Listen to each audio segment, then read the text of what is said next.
உம்மை துதிக்கிறோம், ஸ்தோத்தரிக்கிறோம். கிருபை இரக்கமுள்ள எங்கள் தேவனே, இந்த வேளையிலேயும் உம்முடைய சமூகத்திலே எங்களையே நாங்கள் தாழ்த்தி அர்ப்பணிக்கிறோம். கடந்த நாட்கள் எல்லாம் எங்களோடு கூட பேசி வந்தீர், அதற்காக உம்மை துதிக்கிறோம், ஸ்தோத்தரிக்கிறோம். இந்த நாளிலையும் உம்முடைய வார்த்தையை கேட்குற இந்த அற்புதமான நேரத்துக்கு நாங்கள் வந்திருக்கிறோம். ஆண்டவர் எங்களோடு பேசுவீராக, உடைய வார்த்தைகளை அனுப்பி தருவீராக. எவ்வளி வாழ வேண்டுமென்று எங்களுக்கு போதித்து நடத்தும்படியாக நாங்கள் ஜெபிக்கிறோம். எங்களோடு பேசும் இயேசுவின் நாமத்தில் பிதாவே, ஆமேன், ஆமேன், ஆமேன். உட்காரலாம், உட்காருவோம். 1 நாளாகமத்தின் புஸ்தகம் 22ஆம் அதிகாரம் 5வது வசனத்தை நாம் எல்லாரும் எடுத்துக்கொள்ளலாம். நாம் ஒருமனப்பட்டு ஒருமித்து இந்த வேத வசனத்தை நாம் வாசிக்க போகிறோம். 1 நாளாகமத்தின் புஸ்தகம் 22ஆம் அதிகாரம் 5வது வசனத்தை நாம் எல்லாரும் வாசிக்க போகிறோம். பக்கம் 532வது பக்கம். 532வது பக்கத்தில் உள்ள வசனத்தை நாம் ஒருமித்து நாம் வாசிக்க போகிறோம். வாசிக்கலாமா? தாவீது, என் குமாரனாகிய சாலமோன் வாலிபனும் இளைஞனுமாய் இருக்கிறான். கர்த்தருக்கு கட்டப்படும் ஆலயம் சகல தேசங்களிலும் கீர்த்தியும் மகிமையும் உடையதாய் விளங்கும்படி மகா பெரிதாய் இருக்க வேண்டும். ஆகையால் அதற்காக வேண்டியவைகளை இப்பொழுதே சேகரம் பண்ண வேண்டும் என்று சொல்லி தாவீது தன் மரணத்துக்கு முன்னே திரளாய் சபதரித்து வைத்தான். நான் படித்த இந்த வேத பகுதி கிறிஸ்துவுக்கு முன்னே சுமார் 1000 வருஷத்துக்கு முன்னே நடந்த ஒரு சம்பவம். இது கிறிஸ்துவுக்கு முன்னே 1000 வருஷத்துக்கு முன்பதாக வாழ்ந்தவன் தாவீது. அவனுடைய வயதான காலத்தில் அவன் செய்த ஒரு காரியத்தை இந்த வசனத்திலே நாம் வாசிக்கிறோம். என் குமாரனாகிய சாலமோன் வாலிபனும் இளைஞனுமாய் இருக்கிறான். கர்த்தருக்கு கட்டப்படும் ஆலயம் சகல தேசங்களிலும் கீர்த்தியும் மகிமையும் உடையதாய் விளங்கும்படி மகா பெரியதாய் இருக்க வேண்டும். ஆகையால் அதற்காக வேண்டியவைகளை இப்பொழுதே நான் சேகரம் பண்ண வேண்டும் என்று சொல்லி தாவீது தன் மரணத்துக்கு முன்னே திரளாய் சபதரித்து வைத்தான் என்று எழுதப்பட்டிருக்கிறது. ஒரு முயற்சியை அவன் எடுக்கிறான். ஒரு காரியத்தை அவன் செய்ய முயற்சி பண்ணுகிறான். தான் மரணம் அடைவதற்கு முன்னே இதை நான் செய்ய வேண்டும் என்று அவன் நினைக்கிறான். நாம் எல்லாருக்கும் தெரியும், அவன் ஆலயத்தை கட்ட வேண்டும் என்று ரொம்ப பிரயாசப்பட்டது மாத்திரம் இல்லாமல் நானே செய்வேன் என்று அதற்கான முயற்சிகள் எல்லாம் எடுத்தான். ஆனால் ஆண்டவரோ அந்த முயற்சியை தடுத்தார். நீ அதிகமான யுத்தம் செய்து அநேக இரத்தத்தை சிந்தினபடியால் நீ எனக்கு ஆலயத்தை கட்ட வேண்டாம் என்று ஆண்டவரே தடுத்தார். ஆண்டவரே அவன்கிட்ட சொன்னார், உன்னுடைய மகன், உன் கற்பப்பிறப்பாய் இருக்கிற உன் மகன் அந்த ஆலயத்தை கட்டுவான். அந்த ஆலயத்திலே நான் மகிமைப்படுவேன். அந்த ஆலயம் பெரிதாக இருக்கும். இப்படியெல்லாம் ஆண்டவர் தாவீதோடு பேசுவார். எனவே தான் ஆலயம் கட்டுவதை விட்டுவிட்டு இப்பொழுது ஒரு காரியத்தை செய்கிறான். அந்த காரியம் என்ன? நான் மரணம் அடையும் முன்னே அதற்கான எல்லா காரியத்தையும் நான் சேவகம் பண்ணி வைப்பேன் அப்படின்னு. அந்த ஆலயம் எப்படிப்பட்ட ஆலயமாய் இருக்க வேண்டும் என்று அவன் விரும்பினான். ஒன்று மகிமையுடைய ஆலயமாக, இன்னொன்று கீர்த்தியுடைய ஆலயமாக, இன்னொன்று மகா பெரிய ஆலயமாக. இந்த ஆலயத்தை குறித்ததான முக்கியமான 3 குறிப்புகள் இந்த வசனத்தில் போட்டிருக்கு. அவன் கெட்ட நினைத்த ஆலயம் எப்படிப்பட்டது? கீர்த்தியுடைய ஆலயம். 2வது அங்கே போட்டிருக்கு மகிமையுடைய ஆலயம். 3வது மகா பெரிய ஆலயம். அது மகா பெரிய ஆலயம். அது ஒருவேளை இப்பொழுது அந்த ஆலயம் இருந்திருக்குமானால் அதுதான் உலகத்திலே நம்பர் 1 பில்டிங்காக இப்போ இருக்கும். நான் 10 வருஷத்துக்கு முன்னாடி இந்த ஆலயம் இருந்த இடத்துக்கு போன போது அங்கே பெரிய ஆலயம் ஒன்றும் இல்லை. அதனுடைய இடிபாடுகள் தான் அங்கே இருக்கிறது. ஒரு கோபுரம் வைக்கப்பட்ட ஒரு சின்ன மசூதி போன்ற ஒரு அமைப்பு மட்டும் இப்பொழுது அங்கே மிஞ்சி இருக்கிறது. நீங்கள் எருசலேம் படத்தை பார்த்தீங்கன்னா அந்த ஒரு கட்டடத்தினுடைய படம் மட்டும் அந்த கோல்டு கலரில் அந்த டூம், அந்த வளைவு போட்டு அந்த கூரை போட்டு அதை படத்தில் காமிப்பாங்க. அதுதான் எருசலேமினுடைய அடையாளமாக. இப்போ இருக்கிறது அதுதான். அந்த ஒரு சின்ன பில்டிங் மட்டும்தான் இப்பொழுது இருக்கிறது. அதுவுமே முஸ்லீம்கள் கையில் இருக்கிறது இப்போதுமே. இப்படிப்பட்ட ஆலயம் தேவனாலே, தேவ மனுஷனாகிய சாலமோனால் கட்டப்பட்ட அந்த ஆலயத்தை குறித்து தாவீது இப்படி சொல்லுகிறான், அந்த ஆலயம் உலகம் முழுவதும் கீர்த்தி பெற்ற ஆலயமாக இருக்கணும். இரண்டாவது, தேவ மகிமையுடைய ஆலயமாக இருக்கணும். மூன்றாவது, மகா பெரிய ஆலயமாக இருக்கணும். தன் மரணத்துக்கு முன்னே அதற்காக வேண்டியவைகளை சேகரம் பண்ண வேண்டும் என்று சொல்லி திரளாய் சவதரித்தான் அப்படின்னு நாம் பார்க்கிறோம். அந்த ஆலயத்தை குறித்த ஒரு தரிசனம் அவனுக்கு வந்தது. அதற்காக அவன் சும்மா இருக்கவில்லை, அதற்காக அவன் பிரயாசப்பட்டான். அவன் பட்ட பிரயாசம் என்ன? அதனுடைய 1ஆம் வசனத்திலிருந்து பாருங்க. 1ஆம் வசனத்திலிருந்து, அப்பொழுது தாவீது தேவனாகிய கர்த்தருடைய ஆலயம் இருக்கும் ஸ்தலம் இதுவே, இஸ்ரவேல் பலியிடும் சர்வாங்க தகன பலிபீடம் இருக்கும் ஸ்தலமும் இதுவே என்றான். பின்பு தாவீது இஸ்ரவேல் கோத்திரத்தில் இருக்கிற அந்நிய ஜாதியாரை கூட்டி வரச் செய்து தேவனுடைய ஆலயத்தை கட்டுகிறதுக்கு கல்லுகளை வெட்டி பணிப்படுத்தும் கல்தச்சரை ஏற்படுத்தினான். தாவீது வாசல்களின் கதவுகளுக்கு வேண்டிய ஆணிகளுக்கும் கீழ்களுக்கும் மிகுதியான இரும்பையும் நிறுத்த முடியாத ஏராளமான வெண்கலத்தையும் எண்ணிறந்த கேதுரு மரங்களையும் சம்பாதித்தான். சீதோனியரும் தீரியரும் தாவீதுக்கு திரளான கேதுரு மரங்களை கொண்டு வந்தார்கள். இவைகளெல்லாம் தாவீது ஆலயம் கட்டுறதுக்கு முன்னாடி என்னென்ன செஞ்சான் அப்படின்றலாம் இந்த பகுதியிலே நாம் வாசிக்கிறோம். நாம் எல்லாரும் அறிந்திருக்கிறோம், பழைய ஏற்பாட்டிலே யாத்ராகமம் என்ற ஒரு புஸ்தகம் இருக்கிறது. இந்த யாத்ராகமத்திலே 40 அதிகாரங்கள் இருக்கிறது. இந்த யாத்ராகம புஸ்தகத்தை முழுமையாய் நாம் படித்து பார்த்தால் இந்த யாத்ராகமத்துடைய நோக்கம் என்ன என்று நாம் அறிந்து கொள்ள முடியும். யாத்ராகமத்துடைய நோக்கம் என்ன அப்படின்னா, எகிப்தில் அடிமையான இருக்கிறவர்களை மீட்டு கொள்ளுவது, விடுவிப்பது. இரண்டாவது நோக்கம், விடுவிக்கப்பட்டவர்களை பரிசுத்தம் பண்ணுவது. மூன்றாவது நோக்கம், அந்த பரிசுத்தமாக்கப்பட்டவர்கள் நடுவிலே தன்னுடைய வாசஸ்தலத்தை ஏற்படுத்துவது. அந்த வாசஸ்தலத்திலே அவர் இறங்கி வந்து ஜனங்களை ஆசீர்வதிப்பது, ஜனங்களோடு பேசுவது. இதுதான் நாம் யாத்ராகமத்திலே பார்க்க முடியும். ஒன்று, எகிப்திலே அடிமையானவர்களை மீட்க வேண்டும், மீட்கப்பட்டவர்களை பரிசுத்தப்படுத்த வேண்டும், பரிசுத்தப்படுத்தப்பட்ட ஜனங்கள் நடுவிலே தான் வாசமாக இருக்க வேண்டும். இதுதான் பழைய ஏற்பாட்டிலே இஸ்ரவேல் ஜனங்களை குறித்ததான தேவனுடைய திட்டம். அது புதிய ஏற்பாட்டிலே தேவனுடைய திட்டம் என்ன அப்படின்னா, பாவத்துக்கு அடிமையாக இருக்கிற மக்களை மீட்டுக்கொள்ள வேண்டும், மீட்டுக்கொள்ளப்பட்டவர்களை தன்னுடைய இரத்தத்தின் மூலமாக, தன்னுடைய வார்த்தையின் மூலமாக அவர்களை பரிசுத்தம் பண்ண வேண்டும். மூன்றாவதாக, பரிசுத்தம் பண்ணப்பட்டவர்களை தன்னுடைய ஆலயமாக மாற்றிக்கொள்ள வேண்டும். தேவன் உங்களை இந்த இடத்துக்கு ரட்சித்து கொண்டு வந்ததனுடைய நோக்கம் என்ன தெரியுமா? அவர் தங்குகிற ஒரு ஆலயமாக நாம் எல்லாரும் மாற வேண்டும் என்பது தேவனுடைய சித்தமானது. ஹல்லேலூயா! தேவனுடைய சித்தம் அது. அந்த நாட்களிலே தேவனுடைய ஆலயத்தை கட்டி அதிலே தேவ மகிமை இறங்கினதாக பைபிளில் பல இடங்களில் நம்ம பார்க்குறோம். பைபிளில் பல இடங்களில் பார்க்குறோம். மோசே ஆசரிப்பு கூடாரத்தை நிறுவினான், தேவ மகிமை அங்கே இறங்கி வந்தது. சாலமோன் தேவனுடைய ஆலயத்தை கட்டினான், தேவனுடைய மகிமை அங்கே இறங்கி வந்தது. இதெல்லாம் நம்ம பழைய ஏற்பாட்டிலே நம்ம படிக்கிறோம். புதிய ஏற்பாட்டுக்கு வரும்போது இப்படிப்பட்ட ஒரு சத்தியத்தை ஆண்டவர் நமக்கு அறிவிக்கிறார். அது 7ஆம் அதிகாரம், அப்போஸ்தலர் நடபடிகள் 7ஆம் அதிகாரத்திலே 47வது வசனத்திலே நாம் இவ்விதமாய் வாசிக்கிறோம். அந்த வசனத்தை நாம் பார்க்கும்போது, சாலமோனோ அவருக்கு ஆலயத்தை கட்டினான், உன்னதமானவர் கைகளினால் செய்யப்பட்ட ஆலயத்தில் வாசமாயிறார் அப்படின்னு அங்கே போட்டிருக்கு.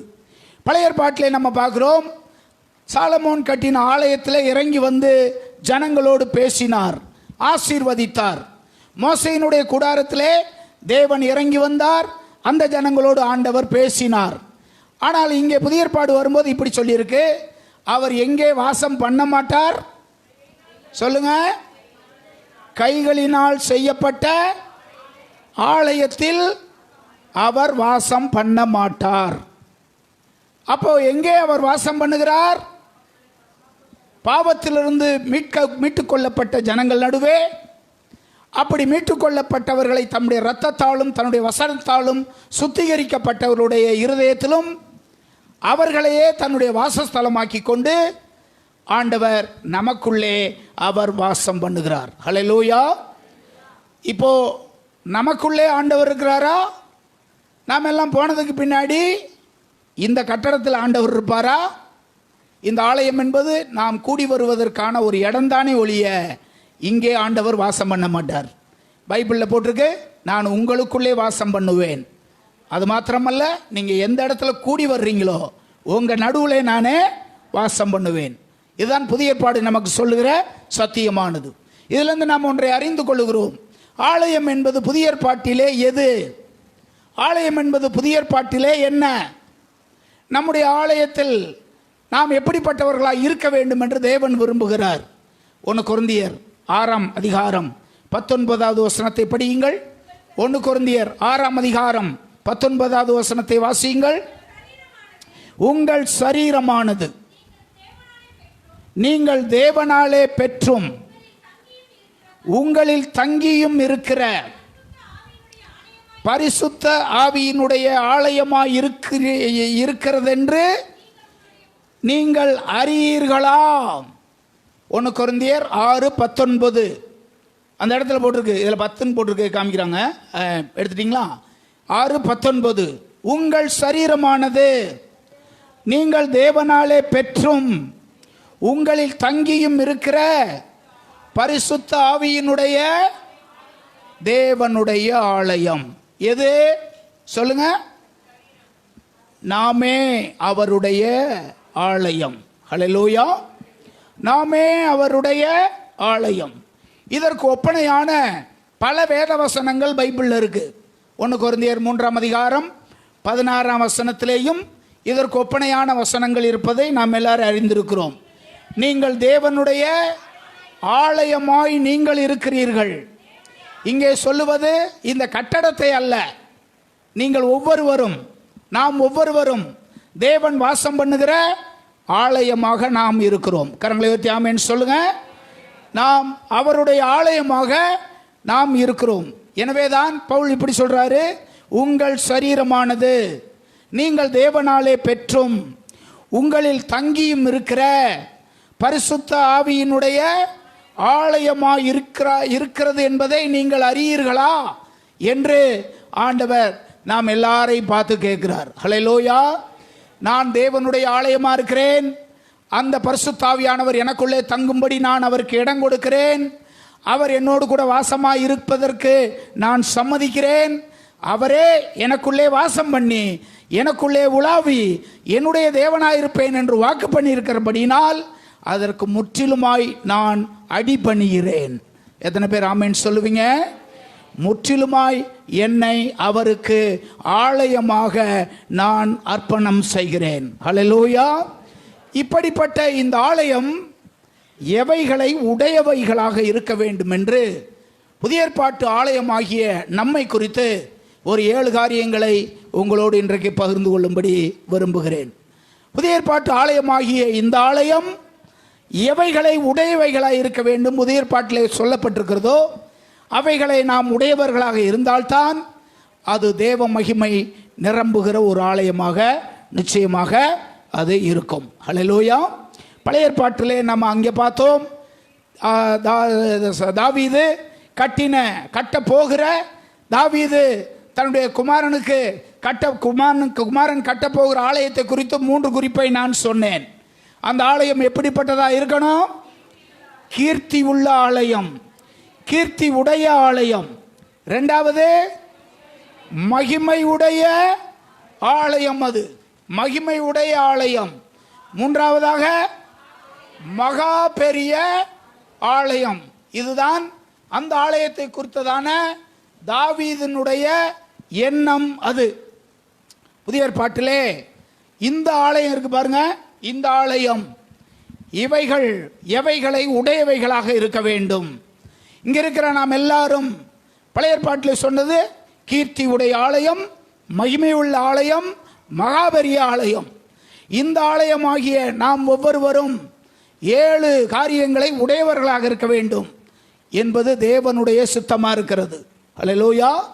இந்த ஆலயம் எப்படிப்பட்ட ஆலயமா இருக்கணும்? முதல் குறிப்பு 1 யோவான் 5:12 போட்டிருக்கு, இந்த ஆலயம் குமாரனை உடைய ஆலயமா இருக்கணும். குமாரனை உடையவன் ஜீவனை உடையவன். 2வது குறிப்பு என்னாகமத்தின் புஸ்தகம் 14:24 2வது ஒரு குறிப்பு இருக்கு, இந்த ஆலயம் வேறே ஆவி உடைய ஆலயமா இருக்கணும். காலேப்பை குறித்து அங்க போட்டிருக்கு, அவன் வேறே ஆவி உடையவன் அப்படின்னு போட்டிருக்கு. காலேப் புறப்பட்டதிலிருந்து கானானில் போய் பிரவேசித்ததற்கு இந்த ஒரே ஒரு குறிப்பு தான் அவனை வழிநடத்தி கொண்டு போனது.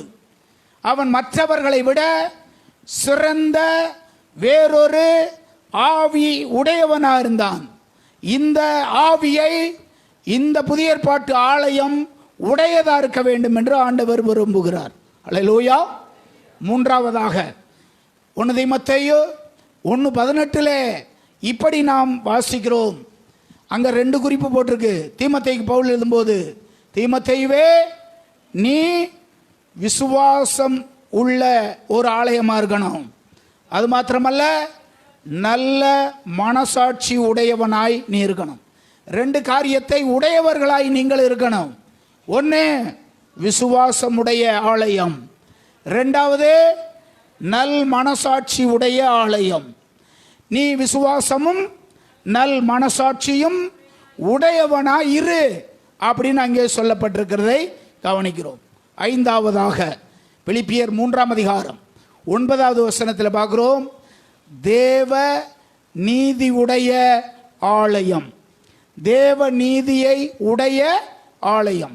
சுய நீதியை உடையவனாய் இராமல் தேவ நீதியை உடைய ஆலயம். பிலிப்பியர் 3:9 போட்டிருக்கு, தேவ நீதியை உடைய ஆலயமா இருக்கிறது. நியாயப்பிரமாணத்தினால் வருகிற சுய நீதியை உடையவனாய் இராமல் கிறிஸ்துவை பற்றும் விசுவாசத்தினால் வருகிறதும் விசுவாசம் மூலமாய் தேவனால் உண்டாயிருக்கிறதுமாகிய அங்கே ஒன்று ஒரு தேவனுடைய ஆலயம் எப்படி இருக்கணும்?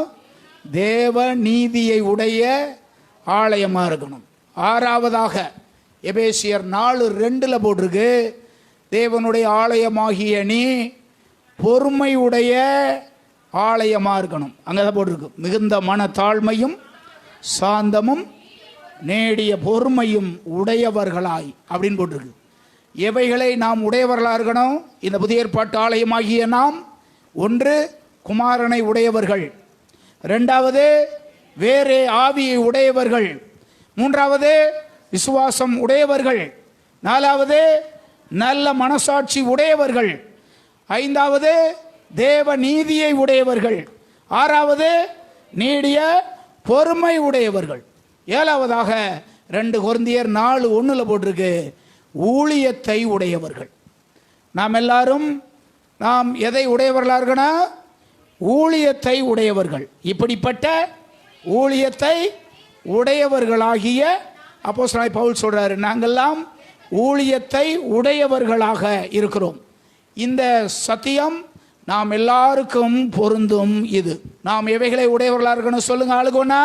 1 குமாரனை உடையவர்களாக இருக்கணும் எப்போதும், 2வது வேறே ஆவியை உடையவங்களா இருக்கணும், 3வது விசுவாசத்தை உடையவங்களா இருக்கணும், 4வது நல்ல மனசாட்சி உடையவங்களா இருக்கணும், 5வதாக தேவ நீதியை உடையவங்களா இருக்கணும், 6வதாக நீடிய பொறுமையுடைய ஆலயமா இருக்கணும், 7வதாக ஊழியத்தை உடையவர்களா இருக்கணும்.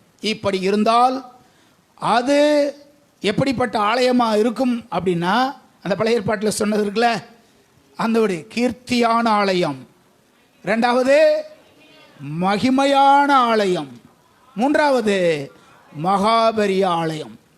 இந்த 7ம் இந்த புதிய ஏற்பாட்டிலே சபையிலே தனிப்பட்ட விசுவாசியாகிய நாம் ஒவ்வொரு இடத்திலையும் இது காணப்பட்டால் நிச்சயமாய் தேவனுடைய பார்வையிலே கீர்த்தி பெற்றதாய், தேவ பார்வையிலே மகிமை பொருந்தினதாய், தேவ பார்வையிலே அது மகா பெரியதாய் மெச்சிக்கொள்ளப்படும், தேவனால் அது பாராட்டப்படும். ஹல்லேலூயா.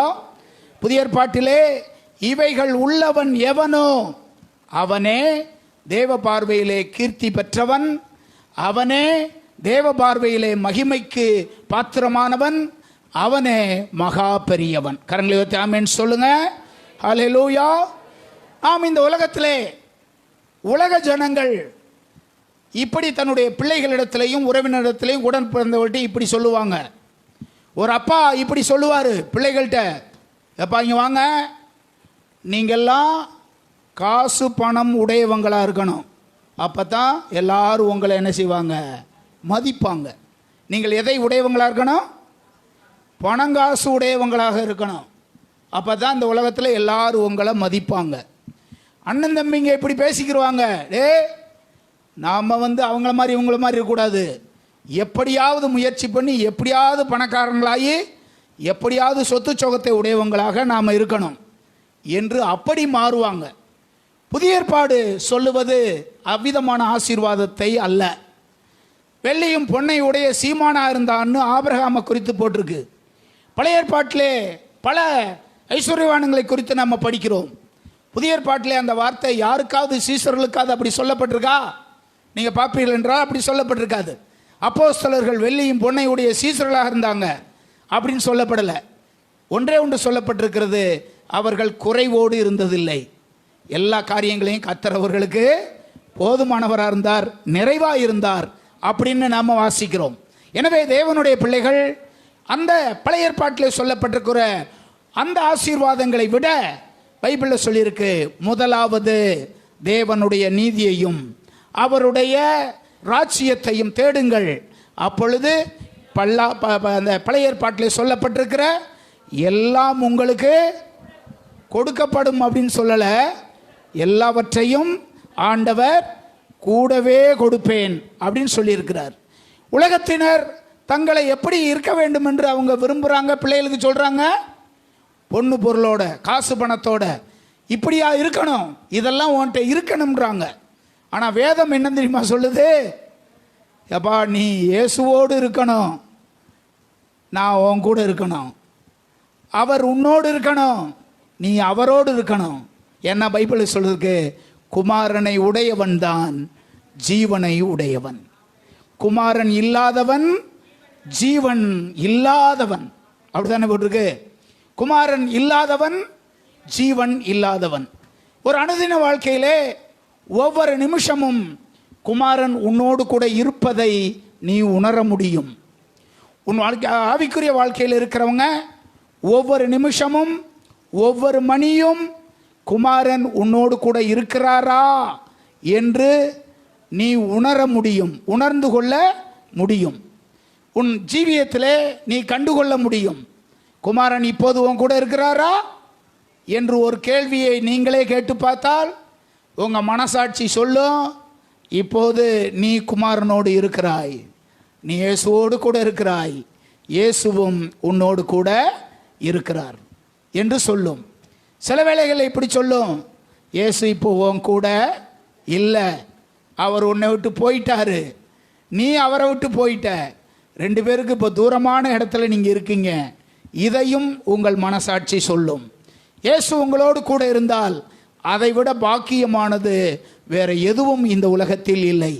இந்த உலகம் சொல்லுது பொன்பொருளோடு இருக்கணும்னு, ஆனால் இந்த வேதம் சொல்லுது நீ இயேசுவோடு கூட இருக்கணும்னு.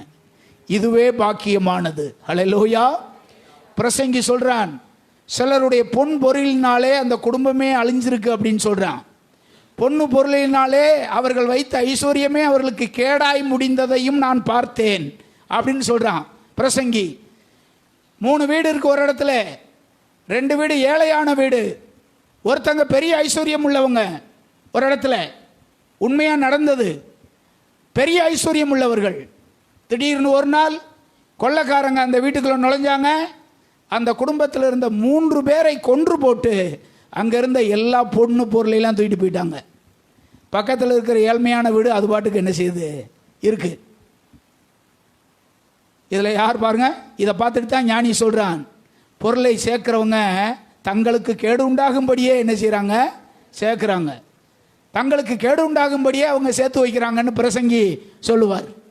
எனவே ஆனால் அவங்க நினச்சாங்க, இதெல்லாம் நம்ம கூட இருந்தா நீடித்த நாட்களுக்கு நம்ம என்ன செய்யலாம், வாழலாம், நீடித்த காலத்துக்கு நாம் வாழலாம் அப்படின்னு அவங்கெல்லாம் நினச்சாங்க. அவங்கெல்லாம் அப்படி விரும்பினாங்க. அவங்க ஐஸ்வர்யமே அவங்க ஜீவனுக்கு கேடாக என்ன செய்தது, முடிந்தது. இந்த இடத்துல இருக்கிற நாம் அந்த எண்ணத்தோடு அல்ல. ஐஸ்வர்யம் இருக்கோ இல்லையோ, பொன் பொருள் பணம் இருக்கோ இல்லையோ, நான் ஆண்டவரோட கூட இருக்கணும். எத்தனை பேர் ஆமென் சொல்லுவீங்க? எத்தனை பேர் சொல்லுவீங்க ஹல்லேலூயா? கர்த்தர் மோசையோடு கூட இருந்தார். அப்படிதானே பைபிளில் பார்க்குறோம். யோசுவாவோடு கர்த்தர் கூட இருந்தார்.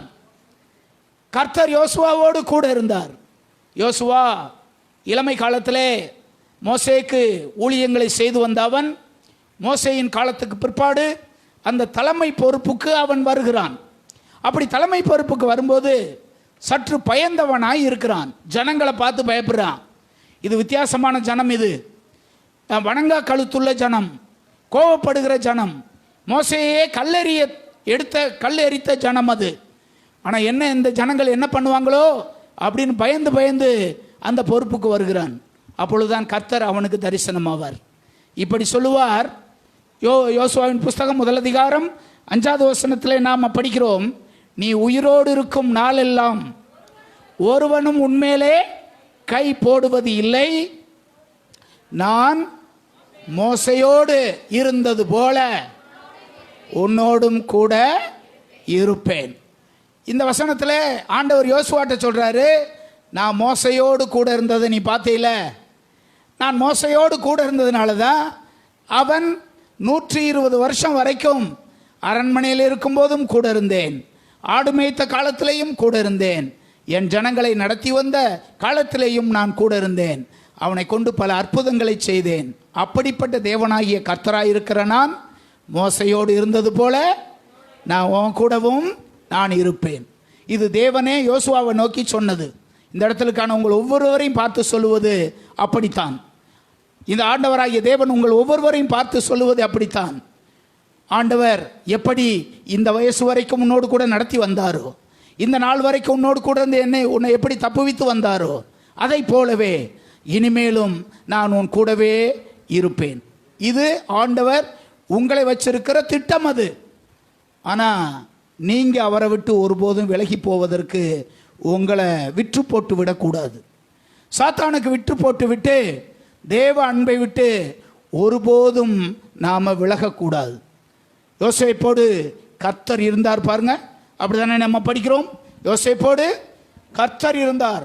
39 அதிகாரம் 2ஆம் வசனத்திலே நம்ம படிக்கிறோம். ஆதியாகமத்திலே கர்த்தர் யோசேப்போடு ஆண்டவர் கூடவே இருந்தார். அப்படி இருந்ததுனாலே நடந்தது என்ன? அவனுடைய காரியங்கள் எல்லாவற்றையும் ஆண்டவர் பொறுப்பெடுத்துக் கொண்டார். ஆண்டவர் பொறுப்பெடுத்துக் கொண்டார். 1 சாமுவேல் 18:22 படிக்கிறோம். 1 சாமுவேல் 18:12 படிக்கிறோம். 12 நம்ம வாசிக்கிறோம். அங்கே சொல்லப்பட்டிருக்கிறது, கர்த்தர் தாவீதோடு கூட இருந்தார். கர்த்தர் தாவீதோடு கூட இருந்தார். இவங்கெல்லாம் சாதாரணமான ஆட்கள். ஆனால் கர்த்தர் கூட இருந்ததுனால பாருங்க, அரிய பெரிய காரியத்தை இவங்க செஞ்சாங்க. அரிய பெரிய காரியங்களை கர்த்தருக்காக இவங்க செஞ்சாங்க. எப்படி?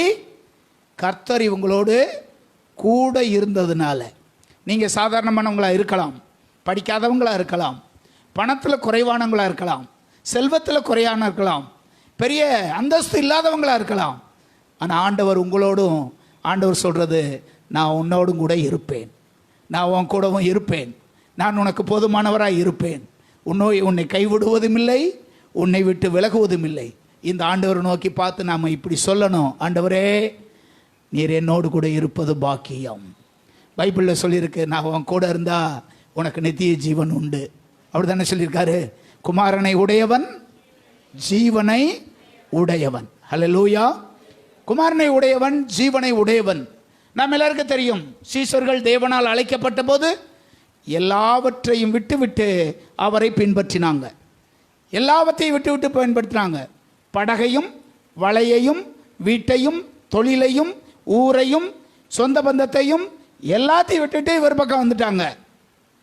இப்போ இவரை பின்பற்றி அப்படியே வர்றாங்க. இப்போ இவரும் இவங்களை விட்டுட்டு பரலோகத்துக்கு போயிட்டாரு. இவர் இவங்களை விட்டுட்டு இப்போ எங்கே போயிட்டாரு? பரலோகத்துக்கு போயிட்டாரு. ஆனால் அவர் வெறுமையாக விட்டுட்டு போல. இயேசு அவங்கள்ட்ட சொன்னார், உங்களை வெறுமையாய் அல்ல, உங்களோடு கூட இருக்கும்படி தேற்றரவாளனை உங்களுக்காக நான் அனுப்புவேன் என்று வாக்கு பண்ணிட்டு போனார். இப்பொழுது நடப்பது என்ன? மார்க் 16ஆம் அதிகாரத்துக்கு வாங்க. மார்க்கு சுவிசேஷம் 16ஆம் அதிகாரம் வசனம் 20வது வசனத்தை பாருங்க. அவர்கள் புறப்பட்டு போய் எங்கும் பிரசங்கம் பண்ணினார்கள். இந்த இடத்துல போட்டிருக்கு, கர்த்தர் அவர்களோடு கூட கிரியை நடப்பித்து அவர்களால் நடந்த அடையாளங்களினாலே வசனத்தை உறுதிப்படுத்தினார். ஹல்லேலூயா. அவங்கள ஆண்டவர் வெறுமையாக விட்டுட்டு போல. இந்த வசனத்தில் போட்டிருக்கு, அவர்கள் புறப்பட்டு போய் எங்கும் பிரசங்கம் பண்ணினாங்க. கர்த்தர் அவங்க கூடவே இருந்தார். ஆண்டவர் அவங்க கூட ஆண்டவரே இருந்தார். அப்படி இருந்தபடினால தான் அவர்களால் அரிய பெரிய காரியங்களை அவங்களால் செய்ய முடிந்தது. மோசையோடு இருந்த கர்த்தர், யோசுவாவோடு கூட இருப்பேன் என்று கூடவே இருந்த கர்த்தர், யோசேப்போடு இருந்த கர்த்தர், தாவீதோடு இருந்த கர்த்தர், அப்போஸ்தலரோடு இருந்த கர்த்தர் உங்களை மட்டும் விட்டுட்டு போயிட மாட்டார். நீங்கள் அவரோடு கூட இருக்கணும்னு விரும்புகிறார். இந்த ஆலயத்தில் எப்போதும் அவர் இருக்கணும். ஹல்லேலூயா. இந்த ஆலயத்தில் எப்போதும் அவர் என்ன செய்யணும்? இருக்கணும். சில வேளைகளிலே அவர் உங்கள் இருதயத்தின் ஓரத்தில் ஒடுங்கி போயிருக்கிறது போல இருக்கும். அப்பொழுது அவர் சொல்லுவார், நான் உனக்குள்ளே தான் இருக்கேன், ஆனால் உன்னை எதுவும் கிரியை செய்ய முடியாத அளவுக்கு, நான் அரசாட்சி பண்ண முடியாத அளவுக்கு, நான் உன்னை ஆண்டு நடத்த முடியாத அளவுக்கு இப்பொழுது ஒரு இடத்துல நான் ஒதுங்கி போயிருக்கேன். ஒளியானது ஒதுங்கின உடனே ஆட்டோமேட்டிக் அங்கே என்ன வந்துடும் தெரியுமா? இருள் அங்கே வந்துடும். வேற ஒன்று ஏதோ ஒன்று ஆட்சி செய்யும். அதனுடைய கிரியைகள் மாம்சத்தில் அதிகமாக நடந்து கொண்டிருக்கும். ஆண்டவர் வெளியே போக மாட்டார். உள்ளத்தின் ஒரு ஓரத்தில் இருந்து கொண்டு இப்பொழுது ஆண்டவர் சொல்லுவார், எப்படியாவது நான் உன்னை அரசாட்சி பண்ணணும், நான் உன்னை அரசாட்சி பண்ணணும், நான் ஒரு ராஜாவாக இருக்கணும், அதுக்கு இப்போ இடம் கொடு. அவரே ஆண்டு கொள்ளும்படி முழுமையாக எப்பொழுது எந்த ஒரு மனுஷன் தன்னை அவருக்கு அர்ப்பணிக்கிறானோ அப்பொழுதுதான் அவருடைய முழுமையான கிரியைகளை அவன் உணர முடியும். செப்பனியாவின் புஸ்தகம் 3ஆம் அதிகாரம் 13, 14, 15 வசனத்தில் நம்ம படிக்கிறோம் அல்லவா? சீயோன் குமாரத்தியே கெம்பீரித்து பாடு, எருசலேமின் குமாரத்திகளே நீங்கள் ஆர்ப்பரியுங்கள், உன் கர்த்தர் ராஜரீகம் பண்ணுகிறார். வசனம் 15 வசனம் பாருங்க. அகற்றி சத்துருக்களை விலக்கினார், இஸ்ரவேலின் ராஜாவாகிய கர்த்தர் ஓ நடுவில் இருக்கிறார். நமக்குள்ளே வாசம் பண்ணுகிற அவர் நம்முடைய இருதயத்தில் எப்படி இருக்கும்படி விரும்புகிறாரு? சொல்லுங்க எல்லாரும், ராஜாவா இருக்கும்படி. ஹல்லேலூயா.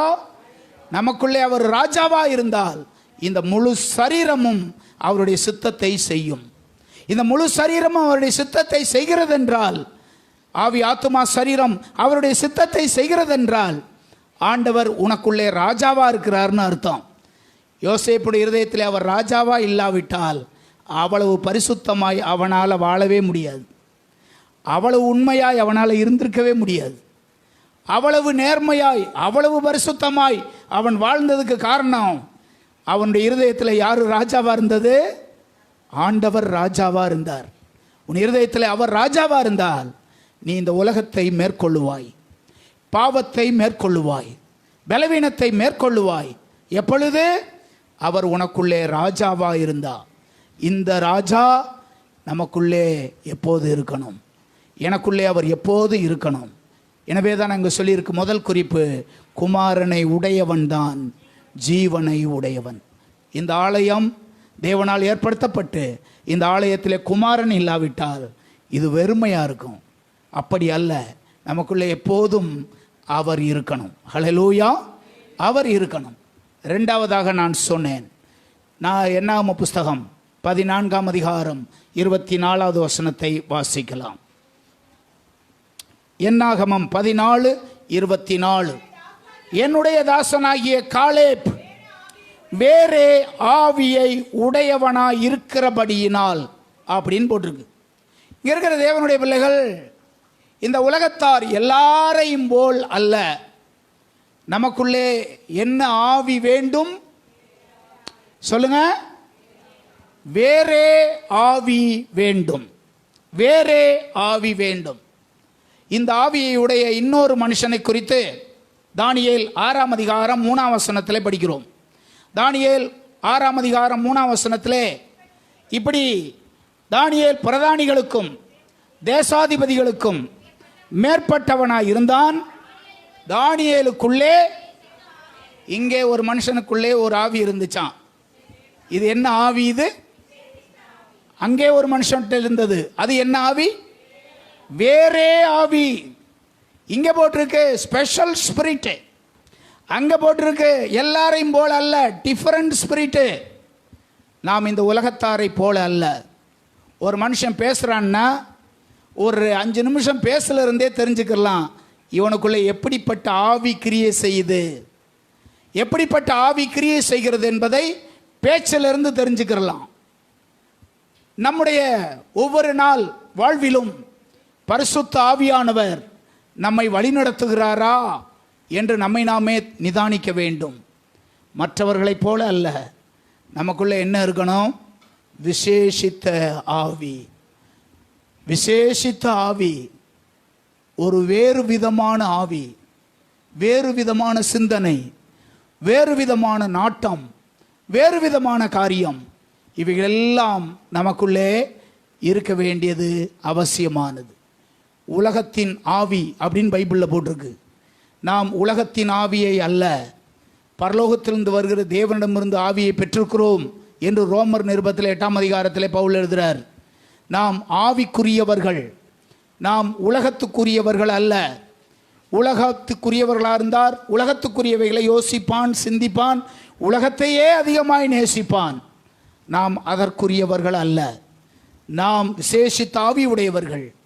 என் ராஜாவுக்கு நான் முக்கியமான இடம் கொடுக்கணும் இருதயத்தில்.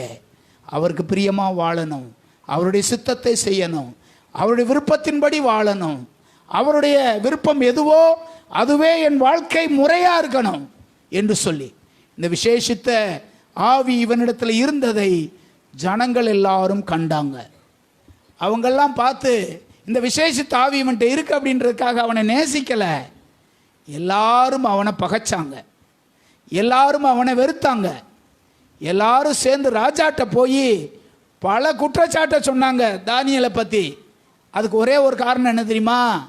அவன்கிட்ட இருந்த விசேஷித்த ஆவி, அவன்கிட்ட இருந்த ஒரு டிஃபரண்ட் ஸ்பிரிட்டு அது இருந்ததுனால பிரதானிகளும் தேசாதிபதிகளும் எல்லாரும் சேர்ந்து அவனை ஏற்றுக்கிறல, அவனை பகைச்சாங்க, அவனை ஒதுக்குனாங்க. இவனை எப்படியாவது அழித்து விட வேண்டும் என்று எல்லாரும் சேர்ந்து போய் ராஜாவிடத்தில் ஒரு குற்றச்சாட்டை சொல்லி அவனை சிங்கக்கேபியில் போடுவதற்கான எல்லா ஏற்பாடுகளையும் அவங்க தான் செஞ்சாங்க. அதுக்காக குற்றம் கண்டுபிடிச்சாங்க. நாம் ஸ்பெஷல் ஸ்பிரிட்டை உள்ளவங்களாக இருந்தால், ஒரு விசேஷ ஆவியை உள்ளவங்களாக இருந்தால் உலகம் நம்மோடு ஒத்து போகாது. உலகம் நம்மோடு கூட ஒத்து போகாது. உலகம் நம்மை கண்டிப்பாக பகைக்கும். நம்முடைய சிந்தனை வேறு, நம்முடைய செயல்கள் வேறு, நம்முடைய பார்வை வேறு, நம்முடைய பேச்சுக்கள் வேறு. அது உலகத்துக்கு அப்படியே வித்தியாசமாக தெரியும், உலகத்தினருக்கு அது அப்படியே வித்தியாசமாக தெரியும். எனவே இந்த ஆலயம் மற்றவர்களைப் போல அல்ல, வேறே ஆவியை உடையவங்களாக இருக்கணும். கரங்களை வைத்து ஆமென் சொல்லுங்க. ஹல்லேலூயா. மூன்றாவது குறிப்பு 1 தீமோத்தேயு 1:18 2 குறிப்பு இருக்குது. அங்கே 1 தீமோத்தேயு 1:18 1 அப்போஸ்தலனாகிய பவுல் தீமோத்தேயுக்கு இப்படி சொல்றாரு, தீமோத்தேயுவே, நீ விசுவாசமும் நல் மனசாட்சியும் உடைய ஒரு ஆலயமாக இருக்கணும். எந்த ஆலயமாக இருக்கணும்? விசுவாசமுடைய ஆலயம், நல் மனசாட்சி உடைய ஆலயம். இதெல்லாம் நீ உடையவனாய் நீ இருக்கணும். விசுவாசமுடைய நல் மனசாட்சியுடைய இந்த ரெண்டும் நம்மிடத்தில் இருக்க வேண்டியது அவசியமானது. விசுவாசிக்கிறவனுடைய வார்த்தை இருக்கு பாருங்க, அது எல்லாரையும் பேசுறது போல அவன் பேச்சு இருக்காது. விசுவாசிக்கிறவனுடைய வார்த்தை இருக்கு பாருங்க, அது மற்ற மனுஷர்களுடைய பேச்சு மாதிரி அது இருக்காது. அப்படி இருக்காது. அது நிச்சயமா விசுவாசிக்கிறவனுடைய பார்வை இருக்கு பாருங்க, அது மற்றவன் பார்க்கறது மாதிரி அவன் பார்க்க மாட்டான். அப்படி பார்க்க மாட்டான். விசுவாசிக்கிறவனுடைய கிரியை இருக்கு பாருங்க, அது மற்றவங்களை போல இருக்காது. அந்த கிரியை வேற மாதிரி இருக்கும். விசுவாசிக்கிறவனுடைய வார்த்தை எப்படி தெரியுமா இருக்கும்? 100க்கு அதிபதி இருப்பான். 100க்கு அதிபதி அவனுடைய வேலைக்காரங்க போய் இயேசுவிடத்தில் போய் இந்த மாதிரி 100க்கு அதிபதியுடைய வேலைக்காரன் மிகுந்த பலவீனத்தில் ரொம்ப கஷ்டப்பட்டுக்கிட்டு இருக்கான் அப்படின்னு சொல்லி தகவல் சொல்லுவாங்க. அப்பொழுது இயேசு அவங்க பார்த்து என்ன தெரியுமா சொல்லுவார்? அந்த 100க்கு அதிபதியை பார்த்து சொல்லுவார், 100க்கு அதிபதியாக நான் இருக்கேன் அப்படின்னு சொன்னாலும் இயேசு சொல்லுவார், பயப்படாதே, நான் வந்து அவனை சுகமாக்குவேன் அப்படின்னு ஆண்டவர் சொல்லுவார். இப்பொழுது இவனுடைய விசுவாசம் எப்படி இருக்கு பாருங்க. மத்தேயு 8:7 8ஆம் வசனத்தில் அதை குறித்து நம்ம பார்க்குறோம். மத்தேயு 8ஆம் அதிகாரம் 8ஆம் வசனத்தில் இப்படி சொல்லுவான், ஆண்டவரே, 100க்கு அதிபதி இப்படி சொல்லுவான், பிரதியுத்தரமாக, நீர் என் வீட்டுக்குள் பிரவேசிப்பதற்கு நான் பாத்திரன் அல்ல. இவனுடைய விசுவாசத்தை பாருங்க, இவனுடைய விசுவாசத்தை பாருங்க. நீர் என் வீட்டுக்கெல்லாம் வரணும்னு நான் எதிர்பார்க்கல. உங்களுடைய அற்புதத்தின் காரியங்களை நான் கண்ணால் பார்க்குறேன். இப்போ அவர் வேற இடத்துல இருக்காரு. அவரை பார்க்குறான், அவன் வார்த்தையை கேட்குறான், அவர் செய்கிற அற்புதத்தெல்லாம் பார்க்குறான். இப்பொழுது உள்ளத்தில் ஒரு நம்பிக்கை அவனுக்கு வந்துருச்சு.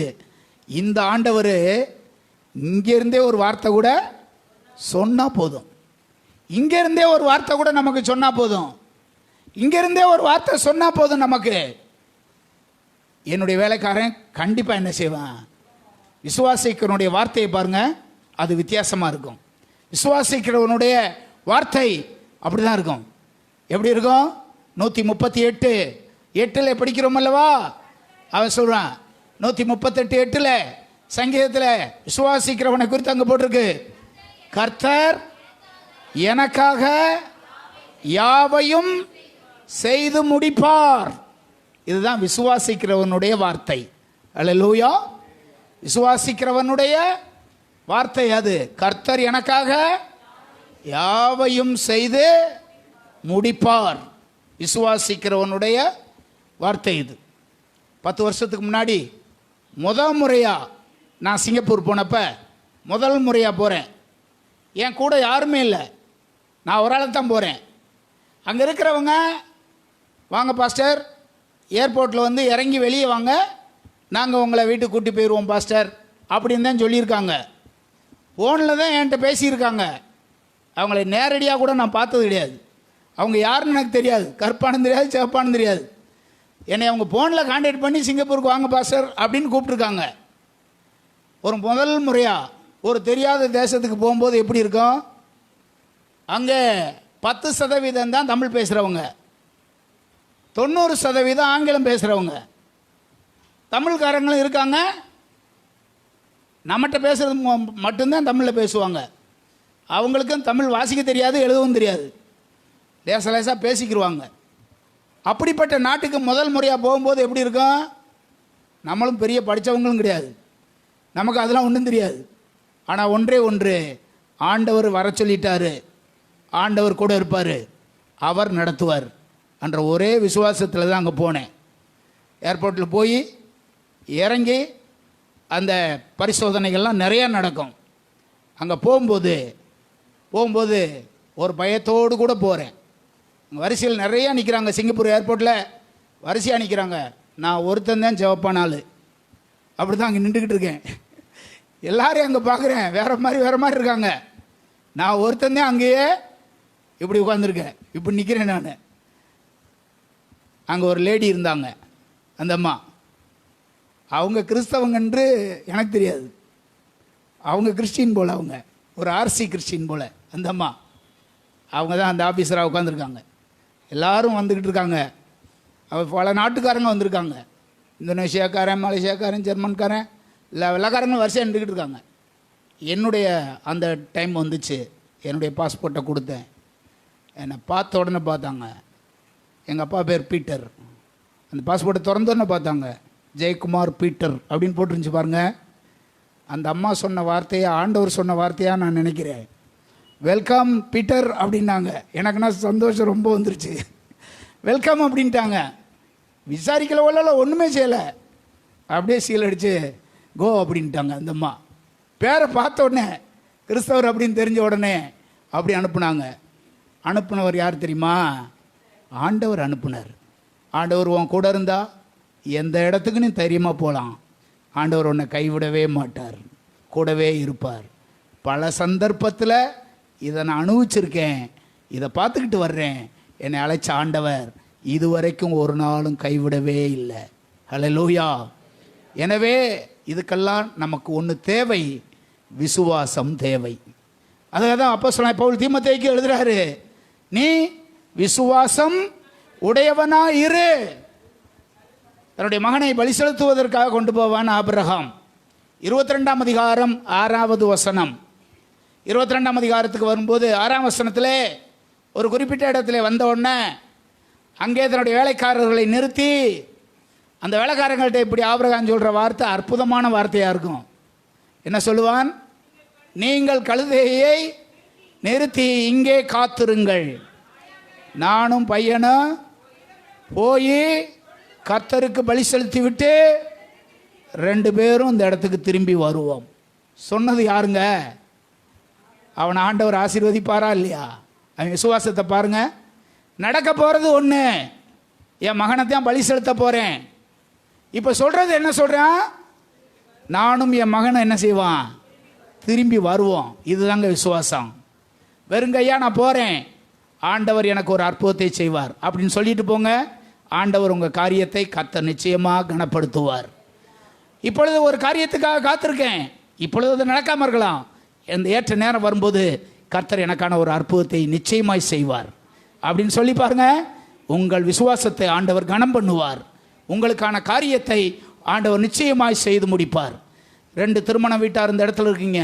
ஆண்டவரை நம்பி, தேவனை நம்பி நீங்கள் சார்ந்து கொண்டபடினாலே இந்த திருமணம் 2 திருமணத்துக்கு பிற்பாடு ஆண்டவர் நிறைவாய் நடத்தினார் என்று சொல்லத்தக்க அளவுக்கு ஆண்டவர் உங்களை ஆசீர்வதித்து நடத்துவார். நிச்சயமாக நடத்துவார். எங்கள் கல்யாணத்தில் அப்படி தான் ஆண்டவர் நடத்தினார். தேவனை நம்புகிற நம்மை ஒருபோதும் குறைய வைக்க மாட்டார். எல்லாவற்றையும் நிறைவை தந்து ஆண்டவர் உங்களுக்கு நிச்சயமாய் உதவி செய்வார். விசுவாசிக்கிறவனுடைய வார்த்தை முக்கியமானது. நிச்சயமாக என் காரியங்களை கர்த்தர் செய்வார். விசுவாசிக்கிறவனுடைய பார்வை இருக்கு பாருங்க, அதுவும் வித்தியாசமானது. இப்பொழுது பார்க்கறதுக்கு அது நடக்காமல் இருக்கலாம், இருந்தாலும் ஆவிக்குரிய பார்வையிலே அவன் பார்ப்பான். இப்படிப்பட்ட காரியங்கள்லாம் நிச்சயமாக எனக்கு வரும் அப்படின்னு அறிக்கை செய்வான். அதுக்கான என்ன கிரியை செய்யணுமோ அதெல்லாம் என்ன செய்வான்? அவன் நிச்சயமாய் செய்வான். நிச்சயமாக செய்வான். அப்படித்தான் அவன் செய்வான்.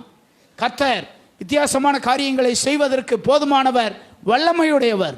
யோர்தான் பிரவாகித்து ஓடிக்கொண்டிருக்கிறது. ஆண்டவர் சொன்னார், உடன்படிக்கை பெட்டியை தூக்கி வருகிற ஆசாரியருடைய கால்கள் முதல்ல அந்த ஆற்றுல இறங்கட்டும் அப்படின்னு ஆண்டவர் யோசுவாட்ட சொன்னார். அது யோசுவாவின் புத்தகம் 3ஆம் அதிகாரத்தில் அதை குறித்து நாம் படிக்கிறோம். அந்த உடன்படிக்கையை சுமந்து வருகிற ஆசாரியர்கள் தங்கள் தோள்களிலே அந்த உடன்படிக்கையை தூக்கி கொண்டு ஓடிக்கிட்டு இருக்கே, தண்ணி என்ன செய்கிறது அப்படின்னு நினைக்கல. ஓடிக்கொண்டிருக்கிற அந்த யோர்தானில் தான் தங்கள் கால்களை மட்டும் என்ன செஞ்சாங்க? விசுவாசத்தோடு அப்படி வச்சாங்க. உடனே யோர்தான் பின்னிட்டு திரும்பியது. சார்தானுக்கு அடுத்த ஆதாம் ஊர் மட்டும் ஒரு குவியலாய் அங்கே நின்றது. இந்த 2 ஊருக்கும் இடைப்பட்ட தூரம், அங்கே 2 இடம் போட்டிருக்கு.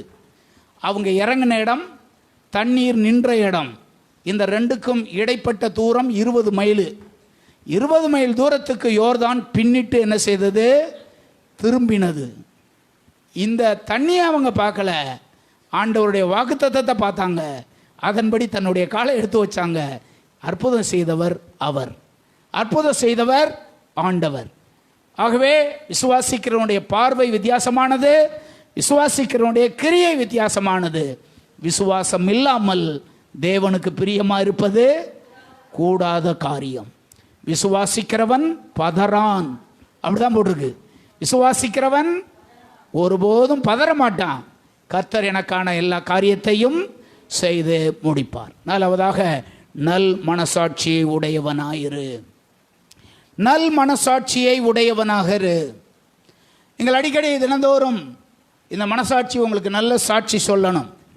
1 பேதுரு 3ஆம் அதிகாரம் 16ஆம் வசனத்தை படிங்க. 1 பேதுரு 3ஆம் அதிகாரம் 16வது வசனம் பாருங்க. கிறிஸ்துவுக்கேற்ற உங்கள் நல் நடக்கையை தூசிக்கிறவர்கள் உங்களை அக்கிரமக்காரர் என்று எண்ணி உங்களுக்கு விரோதமாய் சொல்லுகிற விஷயத்தில் வெட்கப்படும்படிக்கு நீங்கள் எப்படிப்பட்டவங்களா இருக்கணுமா? உங்களை பலர் வித்தியாசமாய் குற்றஞ்சாட்டலாம், ஆனால் உங்கள் மனசாட்சி உங்களை குற்றஞ்சாட்டக்கூடாது. வெளியே இருக்கிறவங்களை உங்களை குற்றஞ்சாட்டலாம், வெளியே இருக்கிறவங்கள் உங்கள் நல்ல நடக்கையை தூசிக்கலாம், உங்கள் நல்ல நடக்கையை மற்றவர்கள் தூசிக்கலாம், உங்களை அக்கிரமக்காரர் என்று அவர்கள் சொல்லலாம். ஆனால் அந்த வார்த்தையை உங்கள் மனசாட்சி சொல்லக்கூடாது. நீ குற்றவாளி அப்படின்னு சொல்லக்கூடாது. அந்த அளவிற்கு எப்போதும் நாம் நல்ல நடக்கை உள்ளவர்களாய் இருக்க வேண்டியது அவசியமானது. இதற்கு ஒப்பனையான இன்னொரு வசனம் பாருங்க. எபிரேயர் 13ஆம் அதிகாரம் 18ஆம் வசனம் பாருங்க. 13-18 பாருங்க. 1 பேதுரு எபிரேயர், எங்களுக்காக வேண்டிக் கொள்ளுங்கள், நாங்கள் நல் மனசாட்சி உள்ளவர்களாய் எல்லாவற்றிலேயும் யோக்கியமாய் நடக்க விரும்புகிறோம் என்று. அப்போஸ்தலனாகிய பவுலுக்கு இந்த எண்ணம் எப்போது இருந்தது? நான் எப்போதுமே எப்படி நடக்க போகிறேன்? நல்ல மனசாட்சியோடு கூட, நல்ல மனசாட்சியோடு கூட இருக்க போகிறேன். நல்ல மனசாட்சியோடு கூட இருக்க போகிறேன். ஒரு நாள் ஒரு இரவு நேரத்தில் ஒரு கடையில் சாமான் வாங்குறதுக்காக என்னுடைய சந்தர்ப்பத்தினால அப்படி போனேன். 9:30க்கு மேலே ஒரு கடைக்கு போகிறேன். பல வருஷத்துக்கு முன்னாடி நடந்தது அது.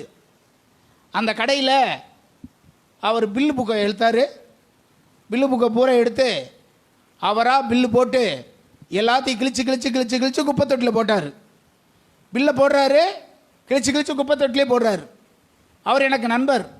அவர்கிட்ட கேட்டேன், என்ன ராத்திரியில் இப்போ உட்காந்து எழுதிக்கிட்டு இருக்கீங்களே, இதை பூரா கிழிச்சு இங்கே போடுறீங்களே அப்படின்னாரு. எல்லாம் கள்ள கணக்கு எழுதுகிறேன் சார் அப்படின்றாரு.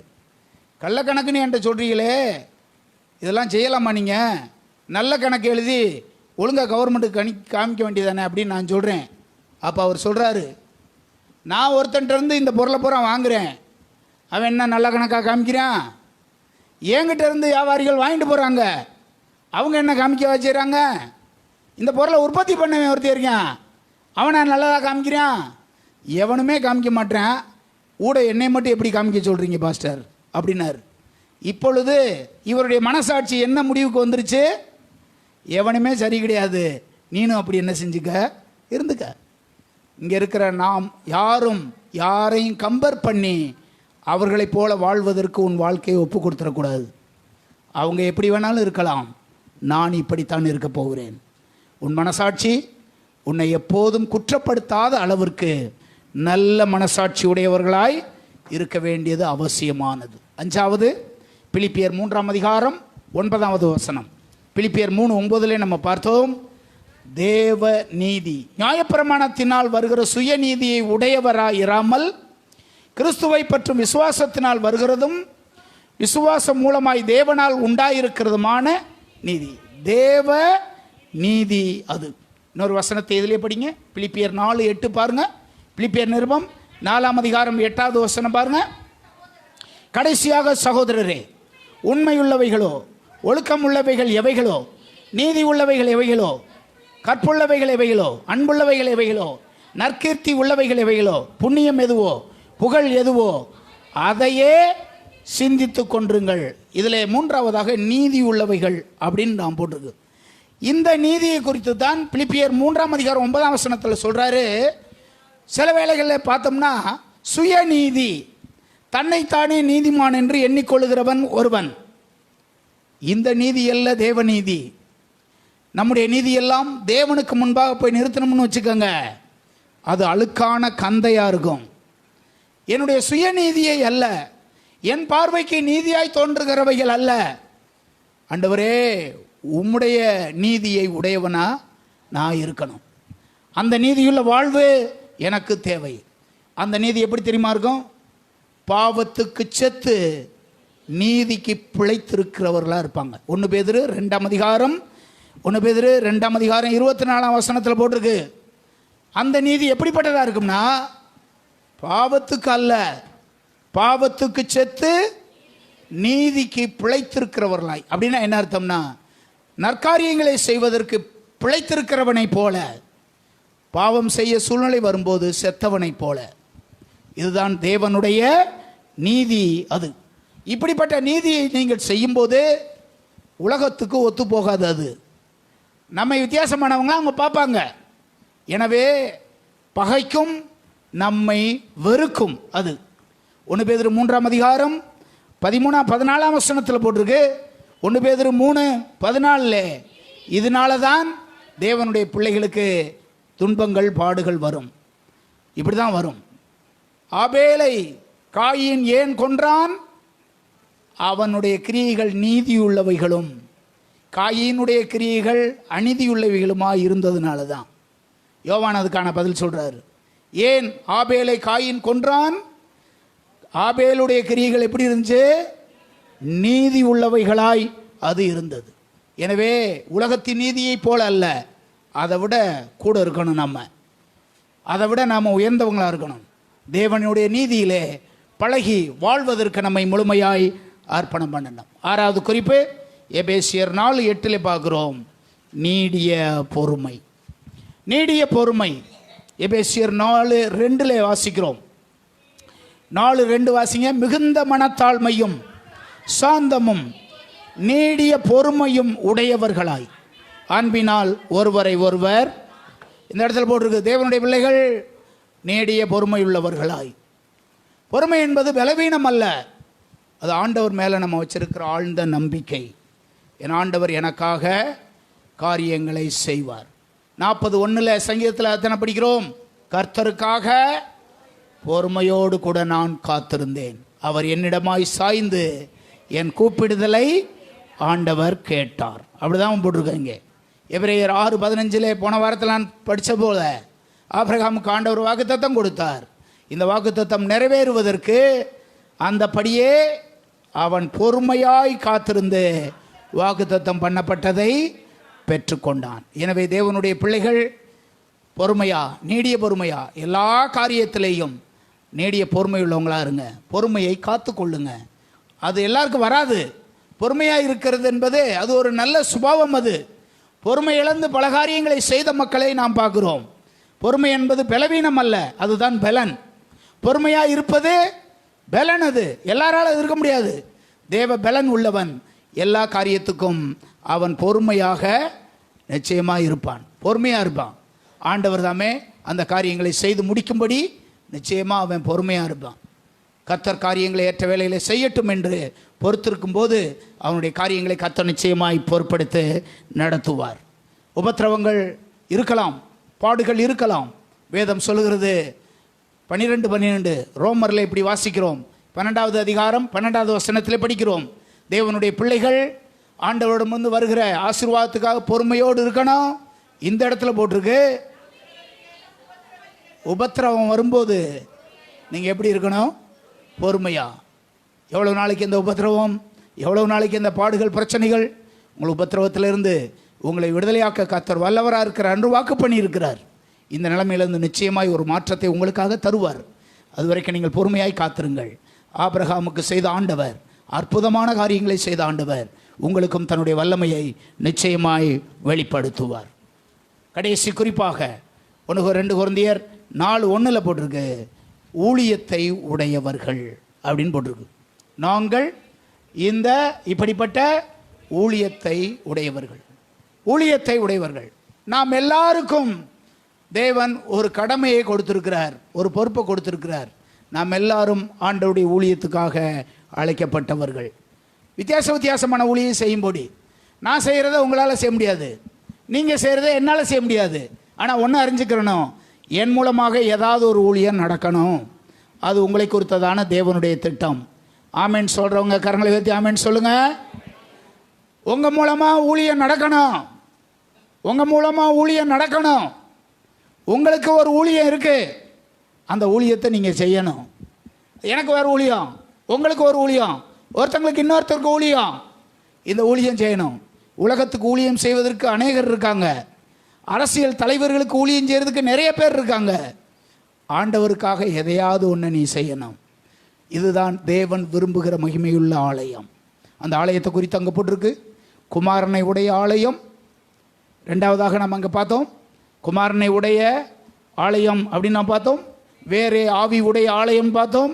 விசுவாசம் உள்ள ஆலயம், நல்ல மனசாட்சி உள்ள ஆலயம், தேவ நீதியை உடைய ஆலயம், பொறுமையுடைய ஆலயம், ஊழியத்தை உடைய ஆலயம். நம்ம எல்லாம் என்ன ஆலயம் சொல்லுங்க?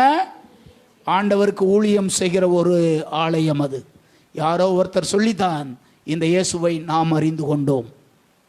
நாம் யாருக்காவது போய் இந்த இயேசுவை பற்றி என்ன செய்யணும்? சொல்லணும்.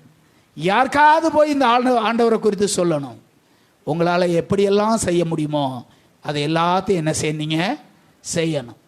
மதுரையிலேருந்து ஒரு நாள் ஊழியம் செய்வதற்காக வேனில் வந்தாங்க, அங்கே உள்ள பெரிய சபையிலேருந்து. அதில் 3 பேர், 3 வயசானவங்க. அங்கே அந்த ஊர் பக்கத்தில், கூவலப்புறத்துக்கு பக்கத்தில் ஒரு கிராமத்தில் போய் வேனை போய் நிறுத்தியிருக்கேன்.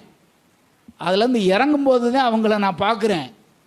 அந்த 3 அம்மாமாரும் வேனில் இறங்கவும் முடியலை, ஏறவும் முடியலை. அப்படி வயசானவங்க. ஆனால் எதுக்கு வந்திருக்காங்க? அவங்க ஊழியத்துக்கு வந்திருக்காங்க. நான் அவங்கள்ட்ட சொல்லலை, ஏம்மா நீங்கள்லாம் வந்தீங்க அப்படின்னு சொல்லலை. அதுக்கு பின்னாடி தான் கேள்விப்பட்டேன். ஒரு அம்மா தாசில்தாராக இருந்து ரிட்டையர்ட் ஆனது, இன்னொரு அம்மா இன்ஸ்பெக்டராக இருந்து ரிட்டையர்ட் ஆனது, இன்னொன்று ஹெட்மாஸ்டராக இருந்து ரிட்டையர்ட் ஆகுது. 3 ஃப்ரெண்டுகள் போல். ஊழியம் செய்ய போகும்போது நம்மளும் என்ன செய்வோம்? ஒரு ஆளுக்காவது போய் என்ன செய்வோம்? சொல்லுவோம் அப்படின்னு வந்தாங்கன்றது அந்த டிரைவர் சொன்னார். அதுக்கு முன்னாடி அவங்கள நான் யோசித்தேன், பேசாமல் பென்ஷனை வாங்கிக்கிட்டு வீட்டில் என்ன செய்யலாம் அப்படி நினைக்கல. அவங்க எங்கேயாவது போய் யாருக்காவது போய் என்ன செய்வோம்? சொல்லுவோம். நல்லா இருக்கும்போதே நம்ம ஆண்டவருடைய ஊழியத்தை ஏதாவது ஒன்று என்ன செய்யணும். அதற்குரிய பிரதிபலனை கண்டிப்பாக உங்களுக்கு ஆண்டவர் தருவார். இந்த ஆலயம் ஊழியத்தை உடைய ஆலயமாக இருக்கணும்னு ஆண்டவர் எதிர்பார்க்கிறார். இவைகளை உடையவர்களாக இருந்தால் இது கீர்த்தி பெற்ற ஆலயமாக இருக்கும், இது மகிமை நிறைந்த ஆலயமாக இருக்கும், இது மகா பெரிய ஆலயமாக இருக்கும். நாம் எல்லோரும் எழுந்து நிற்கலாமா? ஆண்டோடைய முகத்தை நோக்கி பார்க்கும்படி எல்லாரும் எழுந்து நின்று, இங்கே சொல்லப்பட்ட அந்த 7 காரியங்கள் என்னுடைய வாழ்க்கையில் இது பெருகணும் ஆண்டவரே என்று சொல்லி இவைகளை வாஞ்சித்து விரும்பி நம்ம எல்லாரும் ஆண்டவருடைய முகத்தை நோக்கி பார்த்து கேட்போம். ஆண்டவரே, நான் எப்போதும் உம்மை உடையவராக இருக்கணும், நீர் என்னோடு கூட இருக்கணும், ஒருபோதும் உம்மை விட்டு விலகிறாத பாக்கியத்தை எனக்கு கொடுத்துருங்க. உங்கள் வாயை திறந்து ஆண்டவர்கிட்ட கேளுங்க. ஒருபோதும் உம்மை விட்டு விலகாத பாக்கியம், ஒருபோதும் உம்மை விட்டு விலகாத பாக்கியம், அந்த பாக்கியம் எனக்கு கிடைக்கணும்ப்பா. அதை வாஞ்சிக்கிறேன், அதை விரும்புகிறேன் ஆண்டவரே. ஏன் நம்முடைய வேதத்தில் போட்டிருக்கு, குமாரனை உடையவன் தான் ஜீவனை உடையவன், குமாரன் இல்லாதவன் ஜீவன் இல்லாதவன் அப்படின்னு போட்டிருக்கு. ஆண்டவரே, உம்மை உடையவனாய் நான் இருக்கணும் ஆண்டவரே. நீர் என்னில் இருந்தால் என்னுடைய கிரியையில் அது வெளிப்படும், என்னுடைய பேச்சில் அது வெளிப்படும், என்னுடைய நடக்கையில் அது வெளிப்படும், என்னுடைய பார்வையில் அது வெளிப்படும், என்னுடைய ஒவ்வொரு காரியத்திலையும் நீர் வெளிப்படுவீர்.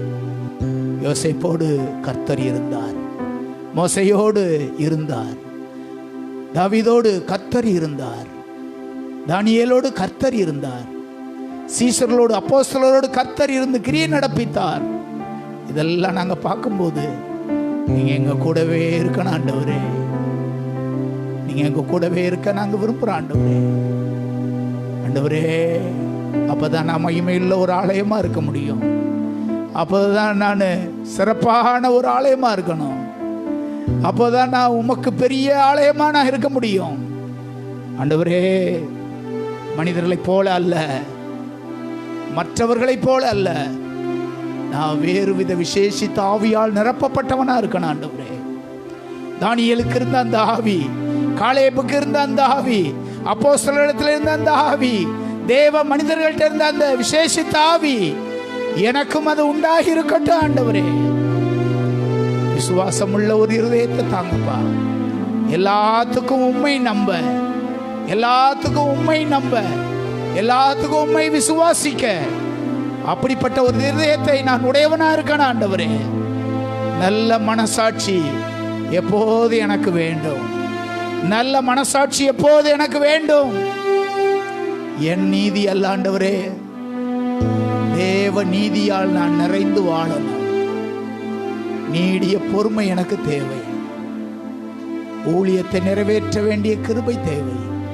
இவைகள் எல்லாவற்றையும் இந்த இடத்திற்கான ஒவ்வொருவருக்கும் தந்தருளி ஆண்டவரே, நீர் எங்கள் ஒவ்வொருவரை நிரப்பி விடும்படியாக நான் ஜெபிக்கிறேன் ஆண்டவரே.